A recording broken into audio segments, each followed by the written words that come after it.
ഈ ഈസ്റ്റർ ദിനത്തിൽ നമുക്ക് അതിഥിയായി എത്തിയിരിക്കുന്നത് മറ്റാരുമല്ല, നമ്മുടെയൊക്കെ പ്രിയപ്പെട്ട MLA മാത്യു കുഴൽനാടനാണ്. ശ്രീ മാത്യു കുഴൽനാടൻ, സ്വാഗതം. ഹലോ മലയാളത്തിലേക്ക്. Good morning, happy Easter. Good morning, happy Easter. Same to you. Easter ആയിട്ട് എന്താണ് പരിപാടി ഇന്ന്? ഇല്ല, ഈസ്റ്റർ കാലങ്ങളായിട്ട് നമുക്ക് ഒരു സ്ഥിരം റുട്ടീനാണ്.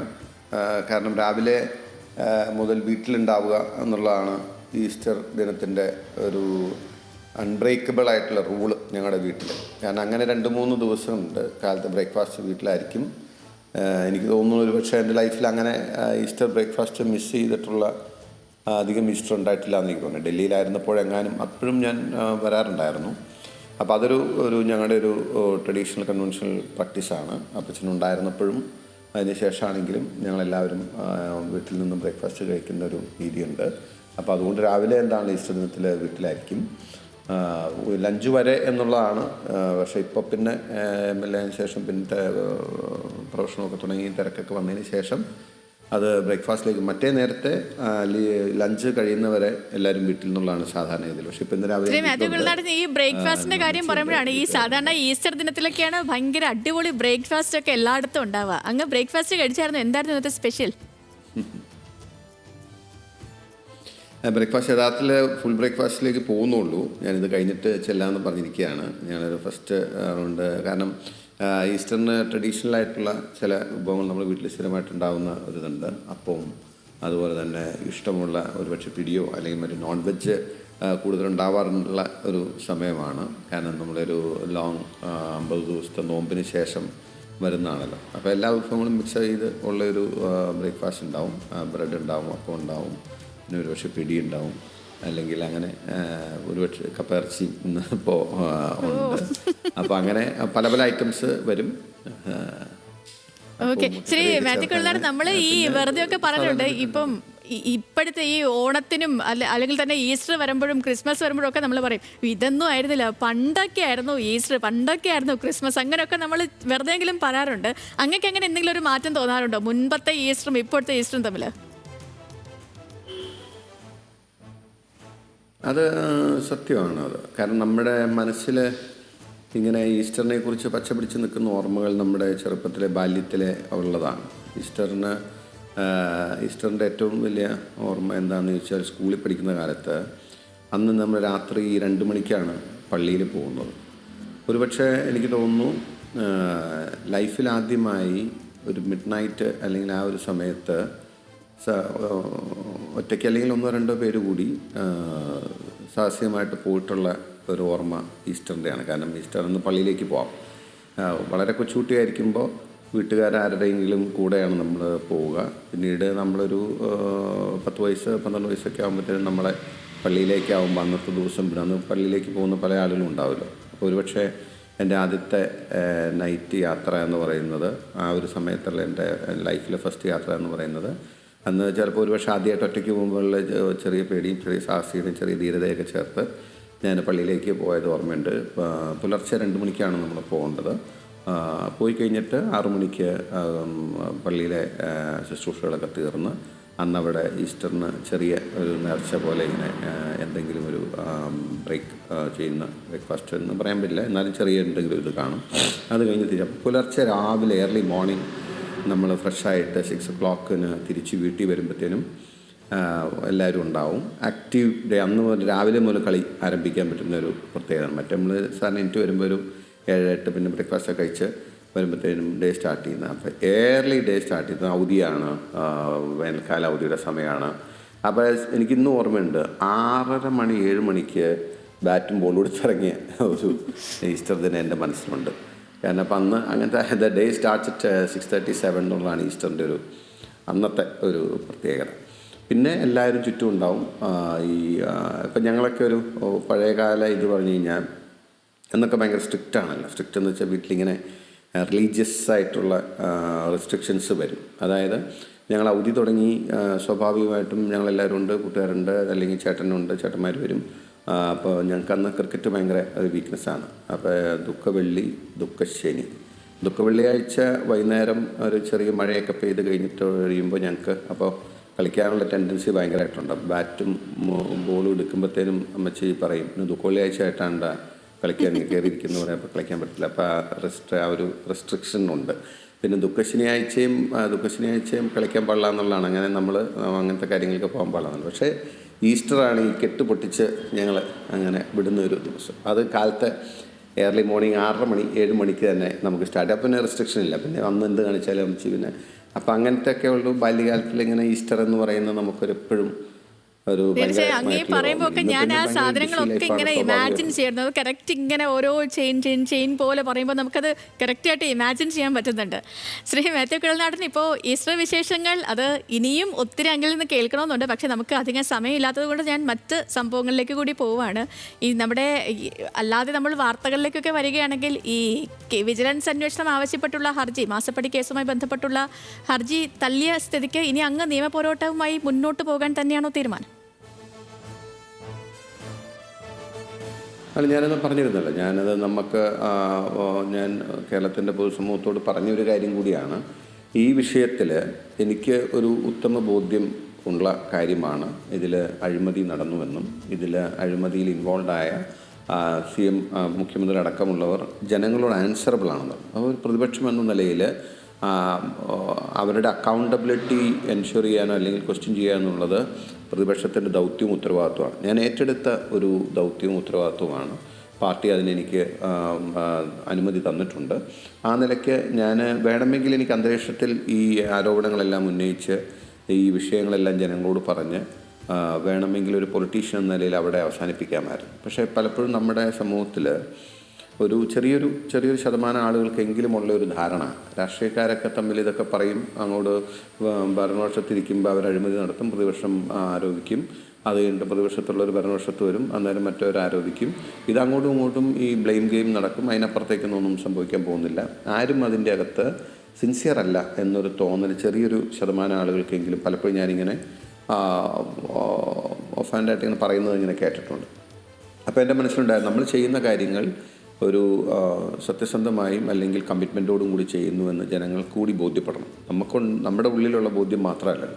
അപ്പോൾ ബോധ്യപ്പെടുക എന്ന് വെച്ച് കഴിഞ്ഞാൽ നമ്മൾ തന്നെ അതിന് ലീഗൽ ഫൈറ്റിന് മുമ്പിൽ നിൽക്കുമ്പോൾ that shows their sincerity to the cause. അപ്പോൾ അതിൻ്റെ അകത്ത് പക്ഷേ വിജിലൻസിൽ കൊടുക്കും പിടിക്കില്ല എന്ന് എനിക്കറിയായിരുന്നു. കോടതിയിൽ പോകുമ്പോൾ ആസ് എ ലോയർ ഇന്നും ഞാൻ പറയുന്നു, ഒരു അന്വേഷണത്തിന് ഉതകുന്ന എല്ലാ മെറ്റീരിയൽസും എല്ലാ എവിഡൻസും എല്ലാ തെളിവുകളും ഇന്നും വളരെ സ്പീക്കിംഗ് എവിഡൻസ് ഞങ്ങൾ പറയും. സ്പീക്കിംഗ് എവിഡൻസ് ഉള്ള അല്ലെങ്കിൽ അപ്പാരൻ്റ്ലി ആര് നോക്കിയാലും പ്രഥമ ദൃഷ്ട്യാ പ്രൈമ ഫേസിയ ഒരു ഇൻവെസ്റ്റിഗേഷൻ ഇന്നോവേറ്റീവ് അല്ലെങ്കിൽ നെസസറി ആണ് എന്ന് തോന്നുന്ന മെറ്റീരിയൽസ് ഉണ്ട് എന്നും ഞാൻ വിശ്വസിക്കും. ബട്ട് അൺഫോർച്ചുനേറ്റ്ലി 2 കോടതികൾ എതിരായിട്ടാണ് വിധിച്ചത്. അതുകൊണ്ട് ഞാൻ എൻ്റെ ബോധ്യം മാറ്റേണ്ടതുണ്ടെന്ന് എനിക്ക് തോന്നുന്നില്ല. So I will take it forward in all ways. അത് ഞാൻ ജനങ്ങൾക്ക് നൽകിയൊരു വാക്കാണ്. ഏണസ്റ്റായിട്ട് ഇത് ആരെയും ടാർഗറ്റ് ചെയ്യാനോ കാര്യങ്ങൾക്കോ വേണ്ടിയിട്ടല്ല. നമ്മുടെ ഒരു ബോധ്യത്തിന് ഇപ്പോൾ ഈ സംഭവവുമായി ബന്ധപ്പെട്ട് SFIO കുറ്റപത്രമൊക്കെയാണ്. അങ്ങ് ഈ കേന്ദ്ര ഏജൻസികളുടെ അന്വേഷണത്തെ അങ്ങ് വിശ്വസിക്കുന്നുണ്ടോ? ഒപ്പം തന്നെ മുൻപ് അങ്ങ് പറഞ്ഞിട്ടുണ്ട് ഈ സംഭവത്തിൽ മുഖ്യമന്ത്രി പ്രതിയാകുമെന്ന് അങ്ങ് തന്നെ പറഞ്ഞിട്ടുണ്ട്. ഇപ്പോഴും ആ വാദത്തിൽ അങ്ങ് ഉറച്ചു നിൽക്കുകയാണോ ശ്രീ മാത്യു കുഴൽനാടൻ? ഉറപ്പായിട്ടും. അതായത് ഇതിൽ ഇപ്പോൾ ഒരു കാര്യം നമ്മൾ മനസ്സിലാക്കേണ്ടത്, ഈ ഒരു സംഭവം എല്ലാവർക്കും അറിയാമല്ലോ. ഇപ്പോൾ വീണ വിജയൻ വ്യക്തി എന്ന നിലയിലും കമ്പനി എന്ന നിലയിലും അനധികൃതമായി നിയമവിരുദ്ധമായി പണം കൈപ്പറ്റി അതിനുവേണ്ടി അത് എന്തുകൊണ്ട് കൊടുത്തു എന്നുള്ളത് ഇതുവരെ നമ്മുടെ മുമ്പിൽ ഡോക്യുമെൻ്റഡ് ആയിട്ടുള്ളത് ഒരു പ്രോമിനൻറ്റ് പേഴ്സൻ്റെ മകളായതുകൊണ്ട് ആ കമ്പനി നൽകിയതാണെന്നും ആ കമ്പനിക്ക് അധികാര സ്ഥാനങ്ങളെ കൊണ്ട് ഭരണാധികാരികളെ കൊണ്ട് ആവശ്യങ്ങളുണ്ട് എന്നും. അപ്പോൾ സ്വാഭാവികമായിട്ടും അഴിമതിയുടെ ഫസ്റ്റ് പാർട്ട് ഈസ് ഓവർ. പിന്നെ അതിൻ്റെ സെക്കൻഡ് പാർട്ട് നമ്മൾ പ്രൂവ് ചെയ്യേണ്ടത് ആ കമ്പനിക്ക് തിരിച്ചെന്ത് ചെയ്തു കൊടുത്തു എന്നുകൂടി നമ്മൾ അത് ഇൻവെസ്റ്റിഗേഷനിൽ വരേണ്ടതാണ്. പക്ഷേ ഇത്രയും നടക്കുമ്പോൾ തന്നെ ഒരു ഇൻവെസ്റ്റിഗേഷനുള്ള സഫീഷ്യൻറ്റ് മെറ്റീരിയലായി. ബട്ട് സ്റ്റിൽ അവിടവും കടന്ന് ആ കമ്പനിക്ക് ചെയ്തു കൊടുത്ത ചില ഫേവേഴ്സ് കൂടി ഞാൻ ഓൺ ദ റെക്കോർഡ് കൊണ്ടുവന്നിരുന്നു. അപ്പോൾ അങ്ങനെ വരുമ്പോൾ ഇതിൻ്റെ അഴിമതിയുടെ ആംഗിൾ കൊണ്ടുവരണമെന്നുണ്ടെങ്കിൽ വി ആർ മോർ കൺസേൺ. ഇപ്പോൾ എനിക്കിപ്പോൾ വീണ എന്ന ലേഡി അല്ലെങ്കിൽ അവരെന്ത് ചെയ്തു, അവരുടെ രീതികൾ അവരുടെ കാര്യങ്ങൾ അന്വേഷിച്ച് പോകുക എന്നുള്ള എൻ്റെ രീതിയല്ല. ഒരു പൊതുപ്രവർത്തകൻ എന്ന നിലയിൽ പബ്ലിക് രംഗത്ത് നിൽക്കുന്ന ആളെന്ന നിലയിൽ I am more concerned about the misuse of power, അല്ലെങ്കിൽ അധികാര സ്ഥാനത്തെ ദുർവിനിയോഗം ചെയ്ത് അഴിമതി നടത്തിയതിലാണ്. അതിലേക്ക് വരണം എന്നുണ്ടെങ്കിൽ അതിപ്പോൾ ഈവൻ ഞാൻ പറയുന്നത് ഇപ്പോൾ IT ഡിപ്പാർട്ട്മെൻറ്റിൻ്റെ അന്വേഷണമോ കമ്പനി ലോ ബോർഡിൻ്റെ അന്വേഷണമോ അല്ലെങ്കിൽ കമ്പനി ആക്ടിൻ്റെ കീഴിലെ അന്വേഷണമോ ഈവൻ ED അന്വേഷണം പോലും ഇറ്റ് വിൽ ഒൺലി കവർ, അല്ലെങ്കിൽ അതിൻ്റെ ആംപിറ്റ് നിൽക്കുന്നതെന്ന് വെച്ച് കഴിഞ്ഞാൽ ആ ചെയ്ത വ്യക്തിയും അവരുടെ കമ്പനിയും അവരുടെ ആക്ടിവിറ്റീസും മാത്രമേ കവർ ചെയ്യത്തുള്ളൂ. അഴിമതി എന്ന് പറയുന്ന സാധനത്തിലേക്ക് ടച്ച് ചെയ്യണമെന്നുണ്ടെങ്കിൽ പ്രിവെൻഷൻ ഓഫ് കറപ്ഷൻ ആക്ട് 1988 പ്രകാരം നമ്മൾ മൂവ് ചെയ്യണം. അതിന് ഞാൻ സ്വീകരിച്ച വഴി മാത്രമേ ഉള്ളൂ എന്ന് ആണ് ലീഗൽ യാഥാർത്ഥ്യം. അതാണ്. അതുകൊണ്ടാണ് I'm more focused there. I'm not after Veena, I'm after the corruption angle involve in this case. അതുകൊണ്ടാണ് ഞാൻ ആ നിലയിൽ അതിനെ ടേക്കപ്പ് ചെയ്തത്. ഇപ്പോൾ SFIO അന്വേഷണത്തിൻ്റെ കുറ്റപത്രം എന്ന് പറയുന്നത് ആ കമ്പനിയും വീണയും CMRലും നടത്തിയ നിയമവിരുദ്ധ പ്രവർത്തനങ്ങളെയാണ് അവർക്ക് കവർ ചെയ്യാൻ പറ്റൂ, വാട്ട് എവർ ഇറ്റ് ഈസ്. ഇനിയിപ്പോൾ അവർക്ക് എന്തെങ്കിലും കണ്ടെത്തിയാൽ മറ്റ് ഏജൻസികളോട് പറയാമെന്ന്. അത് already IT department interim settlement ബോർഡിൻ്റെ റിപ്പോർട്ടിൽ പറഞ്ഞിരുന്നു.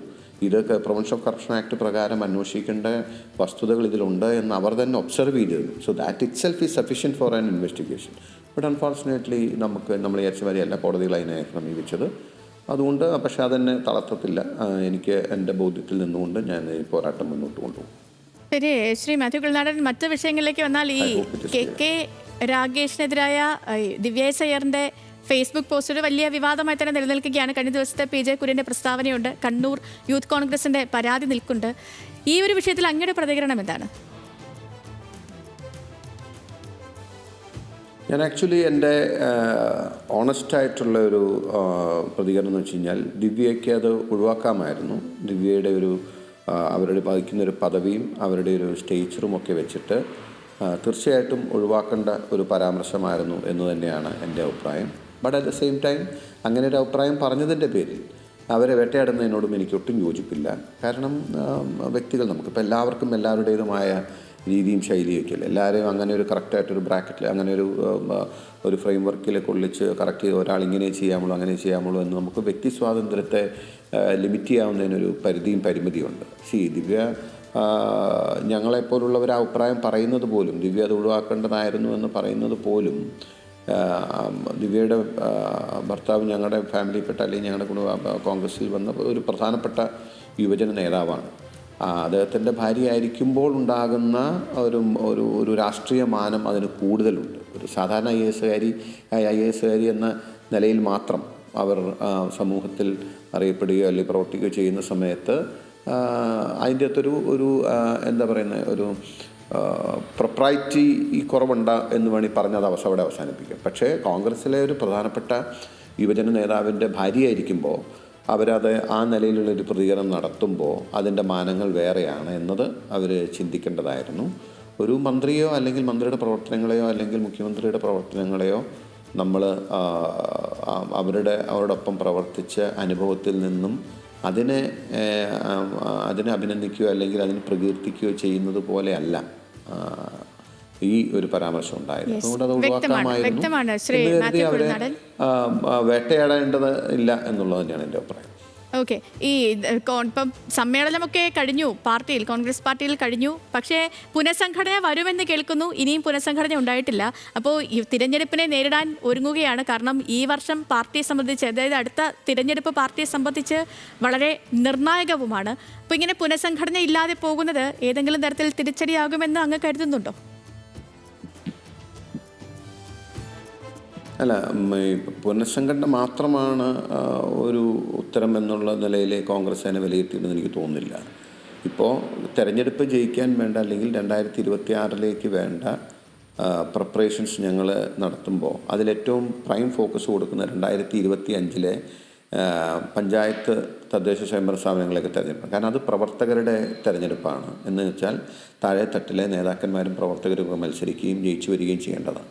അപ്പോൾ അതിനെ ഏറ്റവും നന്നായി ഫേസ് ചെയ്ത് അല്ലെങ്കിൽ അതിനെ ഏറ്റവും നന്നായി പ്രിപ്പയർ ചെയ്ത് അതിനെ അപ്രോച്ച് ചെയ്ത് അവിടെ ഉണ്ടാകുന്നൊരു വിജയം പാർട്ടിക്ക് സ്വാഭാവികമായിട്ടും കൊടുക്കുന്നൊരു ഊർജ്ജമുണ്ട്. ആ ഊർജ്ജത്തിൽ നിന്നും 2026 കുതിക്കുക എന്നതാണ് കോൺഗ്രസിൻ്റെ ഒരു നയതീരുമാനമായി ഞങ്ങൾ കഴിഞ്ഞ യോഗങ്ങളിലും അല്ലെങ്കിൽ വയനാട് മീറ്റിങ്ങിലും ഒക്കെ തീരുമാനിച്ചിട്ടുള്ളത്. അതനുസരിച്ചുള്ള പ്രവർത്തനമാണ്. ഇപ്പം ഞങ്ങളുടെ മണ്ഡലത്തിലൊക്കെ ആണെങ്കിലും ഞങ്ങളുടെ എല്ലാ ഫോക്കസും ഇപ്പോൾ പഞ്ചായത്ത് തെരഞ്ഞെടുപ്പുമായി ബന്ധപ്പെട്ടാണ്. പാർട്ടി പുനഃസംഘടന ആവശ്യമെങ്കിൽ, അനിവാര്യമെങ്കിൽ സമയത്ത് അത് ആ തീരുമാനം എടുക്കുന്നത് കേന്ദ്ര നേതൃത്വമാണ്. ഇപ്പോൾ പാർട്ടിയിലെ കാര്യങ്ങൾ മുമ്പോട്ട് പോകുന്നു, പ്രവർത്തനം നടക്കുന്നു, ഭംഗിയായി പോകുന്നു. ഞങ്ങളാൽ കഴിയുന്നത് പോലെ ഉള്ള മുന്നൊരുക്കങ്ങൾ നടക്കുന്നുണ്ട്. അതിൽ ഞങ്ങളെല്ലാവരും കൂട്ടായിട്ടാണ് പ്രവർത്തിക്കുന്നത്. ഐക്യത്തോടുകൂടി പ്രവർത്തിക്കാനുള്ള അന്തരീക്ഷം പാർട്ടിയിലുണ്ട്. ശ്രീ മാത്യു കുഴൽനാടൻ, ഒരൊറ്റ കാര്യം കൂടി. ഇപ്പോൾ നിലമ്പൂർ ഉപതെരഞ്ഞെടുപ്പാണ് മുന്നിലുള്ളത്. നിലമ്പൂരിൽ കോൺഗ്രസിനെ സംബന്ധിച്ച്, UDF സംബന്ധിച്ച് PV അൻവർ ഒരു തലവേദനയാകുന്നുണ്ടോ? ഇല്ലില്ല, ഒരിക്കലുമില്ല. PV അൻവർ കോൺഗ്രസ്സിന് തലവേദനയാകാനാണെങ്കിൽ ഇപ്പം ഞാനിപ്പോൾ ചേലക്കര തെരഞ്ഞെടുപ്പ് പ്രവർത്തനം അവിടെ ഉണ്ടായിരുന്നു, പാലക്കാട് തെരഞ്ഞെടുപ്പിൻ്റെ അവിടെ ഉണ്ടായിരുന്നു. അദ്ദേഹം PV അൻവർ ഇപ്പോൾ ഞങ്ങളിപ്പോൾ ഒരു കോൺഗ്രസിൻ്റെ തീരുമാനങ്ങളെ PV അൻവർ സ്വാധീനിക്കുക, അല്ലെങ്കിൽ PV അൻവറുടെ നിലപാട് നോക്കി തീരുമാനം എടുക്കുന്ന ഒരു കാര്യം കോൺഗ്രസ്സിനില്ല. പക്ഷേ PV അൻവർ അവിടെ ഒന്ന് ജയിച്ചൊരു MLA ആയിരുന്നു, ഇടതുപക്ഷത്തോടൊപ്പമായിരുന്നു. അദ്ദേഹം ഇപ്പോൾ ഇടതുപക്ഷം വിട്ട് അവരെ തിരിച്ചറിഞ്ഞ്, അവരുടെ തെറ്റുകുറ്റങ്ങൾ തിരിച്ചറിഞ്ഞ് അദ്ദേഹം ഒരു നിലപാട് സ്വീകരിച്ചു. ആ നിലപാടിന് ഒരു രാഷ്ട്രീയ പ്രസക്തിയുണ്ട്. സ്വാഭാവികമായിട്ടും ആ രാഷ്ട്രീയ പ്രസക്തി UDF അനുകൂലമാകുമെന്ന് ഞങ്ങൾ പ്രതീക്ഷിക്കുന്നുണ്ട്. അദ്ദേഹത്തിൻ്റെ നിലപാട് ഈ നിലമ്പൂർ തെരഞ്ഞെടുപ്പിൽ UDF അനുകൂലമായി വരണമെന്ന് ഞങ്ങൾ ആഗ്രഹിക്കുന്നുണ്ട്. അതിന് വേണ്ടിയിട്ട് അതുകൊണ്ട് ആ ഒരു പ്രസക്തിയും പ്രാധാന്യവും അൻവറിനുണ്ട്. But that doesn't mean that കോൺഗ്രസിൻ്റെ തീരുമാനങ്ങൾ സ്വാധീനിക്കുമെന്നോ അല്ലെങ്കിൽ കോൺഗ്രസിന് തലവേദനയാകുമെന്നോ അങ്ങനെ കരുതേണ്ടതില്ല. We are not solely depending on Anvar factor, but Anvar factor is the we hope that will benefit us. Okay, അങ്ങനെ തന്നെ ആവട്ടെ. ശ്രീ മാത്യു കുഴൽനാടൻ, അപ്പോൾ വളരെയധികം സന്തോഷം, വളരെയധികം നന്ദി. ഹലോ മലയാളത്തിൽ ലീഡേഴ്സ് മോർണിംഗിൽ ഇന്ന് എത്തിയതിന് അങ്ങേക്ക് നല്ലൊരു ദിവസം ആശംസിക്കുന്നു. ഒരിക്കൽ കൂടി ഹാപ്പി ഈസ്റ്റർ. Thank you.